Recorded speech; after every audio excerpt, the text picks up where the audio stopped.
Құрметті достар, бүгінгі егеменді еліміздің тәуелсіздік мерекесінің 24 жылдығы құтты болсын.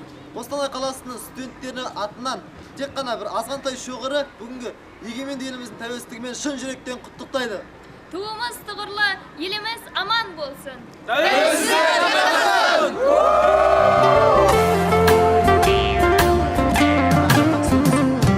Көктудың желбірегені, қазақтың асқақ бедері, махаббат қайрат екеулеп шымырлатқан денені.